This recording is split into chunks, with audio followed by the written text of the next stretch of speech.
I am from a very small family. I've only recently realized what it's like to be from a large family, and so to those of you who are from a large family, I would like to say, I'm so sorry.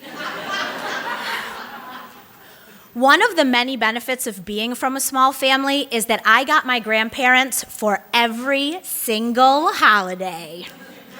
There was no packing, there was no planning, there was no packing into my mom's station wagon, there was no over the river and through the woods. I got up on the holiday mornings, stayed in my pajamas, watched TV, and waited for my grandparents to arrive. It was awesome. When my grandparents pulled in, my sister and I would stumble over each other to get to the door yelling, Nana, Papa, which I realize now as an adult is exceedingly annoying. And even though we were excited to see our grandparents, what we really wanted on the holidays was the picnic basket. My grandmother had this wooden weaved picnic basket that opened both sides to the middle. No one was allowed to touch the picnic basket except my grandmother and my grandfather when she let him. For years, I thought my grandfather's job was to carry the picnic basket from the house to the car and back again. My mom was not a great cook. Sorry, Mom.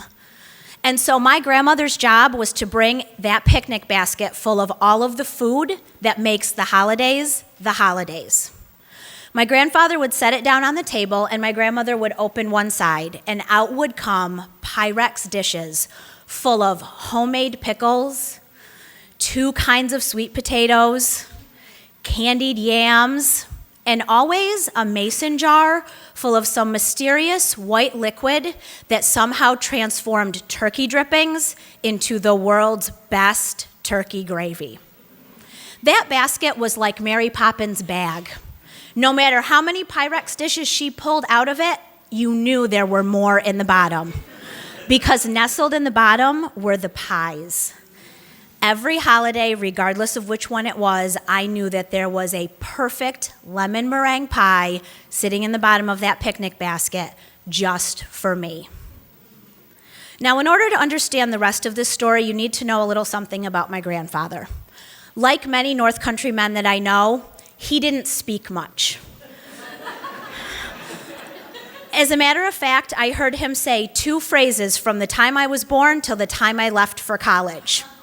When you would find an insect outside and bring it to him, he would say, "Oh my!"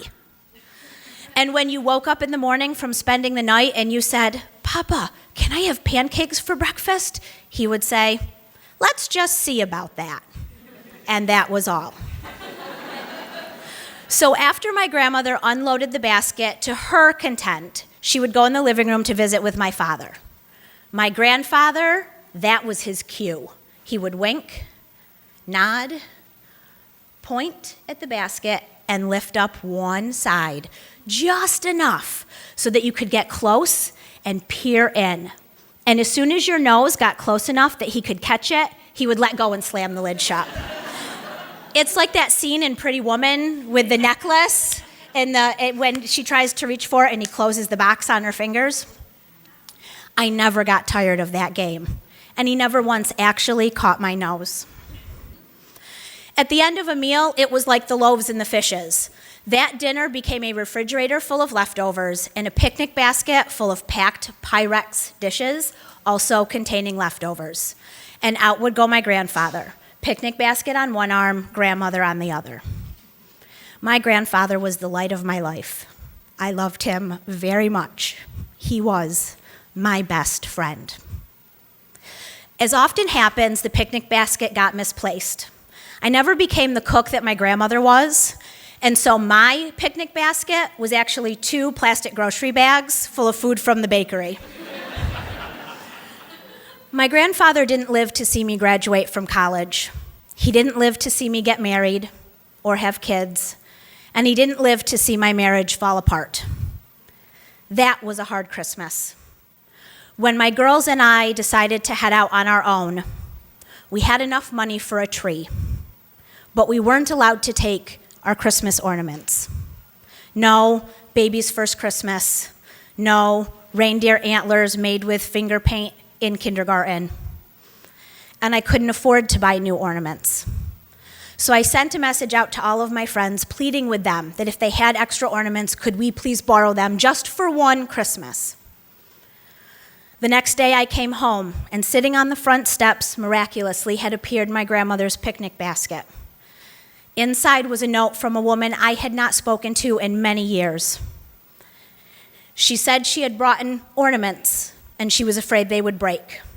So she dug in my garage until she found the picnic basket and put them inside so they'd be safe. Just like all those food items all those years ago, as we started to hang the ornaments on the tree, we realized there were far more ornaments than that basket should have held. That year, my 7-year-old wanted one thing for Christmas. She wanted a kitten. And my landlord had decreed we could not have pets. Christmas morning came, and I knew I would have a very disappointed 7-year-old. After the presents were opened, no one had told her that the basket shoved in the back wasn't actually a gift, and she pulled it out. As she reached for it, one side of the lid popped up, and as her fingers got closer, it snapped back down. At first, I thought I must be seeing things. But after the 4th or 5th time that she giggled because it kept snapping on her fingers, completely unbidden and outside of my own free will, I said, "Oh my, let's just see about that." We opened up one side, and out crawled a tiny tiger kitten. Somehow, with the help of my mother and the magic Christmas basket, that letter had gotten waylaid on its way to the North Pole and ended up in my landlord's mailbox.